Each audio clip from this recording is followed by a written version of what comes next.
Hello বন্ধুরা, তোমরা সবাই কেমন আছো? আশা করি সবাই ভালোই আছো। তো আজ আমি চলে আসছি কোচবিহার রাজবাড়ি জুবলি ভিক্টোরিয়া প্যালেসে। আর আর অনেক কিছু জানার বাকি আছে যেটা আমি জানি না, তারপরেও এখানে চলে আসছি দেখার জন্য, ঠিক আছে? তো এই বাড়িটার আমি চারদিকে একটা রাউন্ড মারছি, ঠিক আছে? সে রাউন্ড মারতে আমার মোটামুটি লেগে গেছে প্রায় 7 মিনিট মতো, ঠিক আছে? তো ভাবলাম এখানে যখন 7 মিনিট লেগে গেল, তো আমি একটা করি, ভিডিও করি। তারপরে কি করলাম, এটা আমি মানে ভিডিও করার চেষ্টা শুরু করলাম। তো আমি এর ভিতরে ঢুকলাম, ঢোকার পরে আমি চেষ্টা করলাম ভিডিও মানে ভিতরে ভিডিও করার জন্য। তো ভিডিও করার এলাও নাই, ইয়ানি কি ভিতরে ভিতরে যাওয়ার পর ওখানে কেউ ভিডিও করতে পারবে না। আর পুরো রাজবাড়িটার মধ্যেই শুধু 6টা রুম খোলা আছে। দোতলা রুমে 2টা রুম, আর নিচের ফ্লোরে 4টা রুম। তো যাই হোক বন্ধুরা, আমি সেখানে দেখলাম তেমন একটা কিছু নাই দেখার মতো। শুধু বাইরে থেকে যে রোড থেকে আপনি দেখতেছেন রাজবাড়িটা, এই আমার ভিডিওর মধ্যে দেখতে পাচ্ছেন সৌন্দর্যটা, এই সৌন্দর্যটাই দেখা যায়, ঠিক আছে? কিন্তু ভিতরে তেমন একটা সৌন্দর্য নেই। আর এখানে ঢুকতে গেলে কোচবিহার মানে যে মেন রোড আছে তার পাশেই আছে মেন গেট। আর সেই মেন গেটের সামনেই আছে হলো টিকিট কাউন্টার। সেই টিকিট কাউন্টারে টিকিট নিচ্ছে তারা 25 টাকা করে, ঠিক আছে?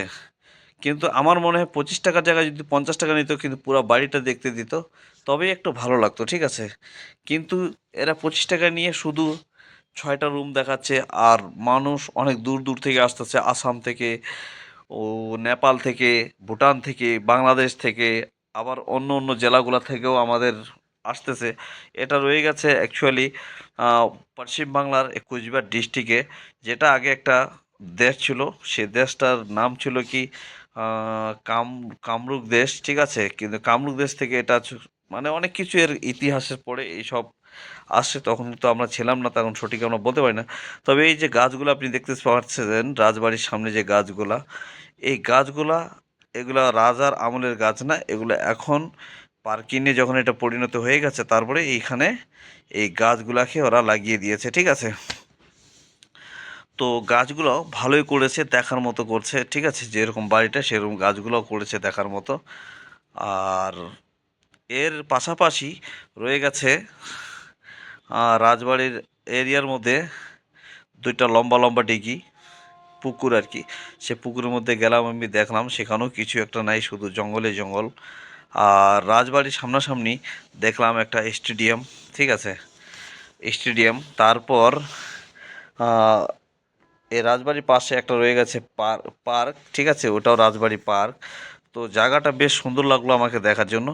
আর আমি দেখলাম, দেখার পরে আমাকে তেমন একটা ভালো তো লাগলো না, ঠিক আছে? তবে বাইরে থেকে যখন আমি দূর থেকে এই বিল্ডিংটাকে দেখি, তখন আমাকে খুব সুন্দর লাগলো।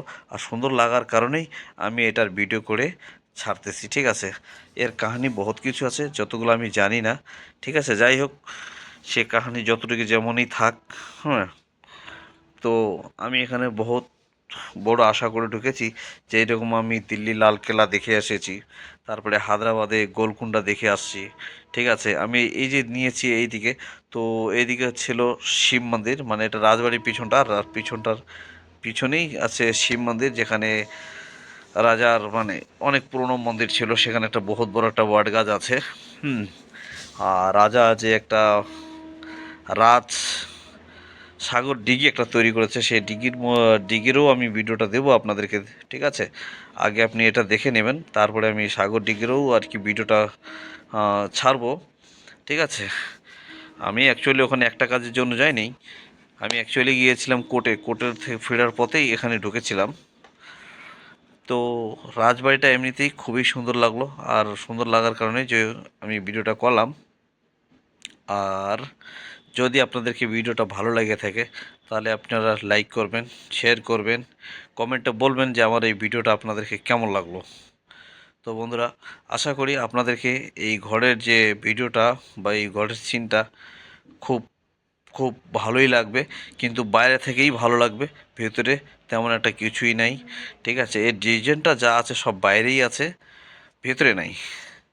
তবে বন্ধুরা, আমার কাছে কোনো গিম্বেল ছিল না বলে আমি হাত দিয়ে ধরেছি, আর এইভাবেই হাঁটতে হাঁটতে হাঁটতে হাঁটতে তো আমি যেরকমভাবে হাঁটতেছি সেরকমভাবেই মনে করো মোবাইলটাও লড়তেছে ক্যামেরাটা, যার জন্য দেখা যাচ্ছে যে বিল্ডিংটা হিলতেছে ডুলতেছে, কিন্তু বিল্ডিং হিলতেছে না, আমার মোবাইল হিলতেছে। ঠিক আছে বন্ধুরা, তো আপনারা জানেনই আমার অনেক কিছু ভিডিও আপনারা দেখেছেন, আমি কাজ করে খাই, আর আমার কাছে গেমবল কেনার মতো সম্বল নেই।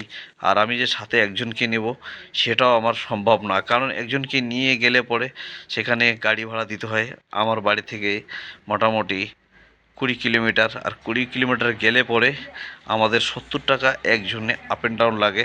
সে 70 টাকা দেওয়ার মতো আমার কাছে মানে মুশকিল, মানে আমার অনেক অসুবিধা হয়ে যায়। কারণ আপনি দেখতে পাচ্ছেন আমি একটা টি শার্ট গায়ে দিয়েছি, একটা ব্যাগ ঘাড়ে নিয়েছি, কিন্তু একটা ব্যাগ কী এমন একটা দাম, একটা টি শার্ট কী এমন একটা দাম। একটা টি শার্ট কিনলে আমার 2 থেকে 2.5 বছর যায়। ঠিক আছে, তো সেই ক্ষেত্রে আমি ড্রেসগুলো একটু বাইছে বাইছে কিনি। আগে তো যেরকম সেরকম কিনতাম, কিন্তু যবে থেকে আমি ভিডিও বানানো শুরু করেছি, মানে 1 বছর হয়ে যাচ্ছে, 2024 সালেই আমি শুরু করছিলাম।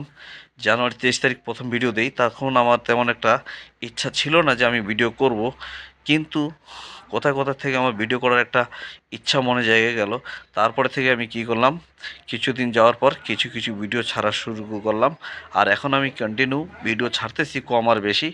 আর সেই ক্ষেত্রে আমি যে ড্রেসগুলো এখন পরি সেগুলো একটু কম দামের মধ্যেই, কিন্তু কালারগুলো একটু চয়েস করে নিই।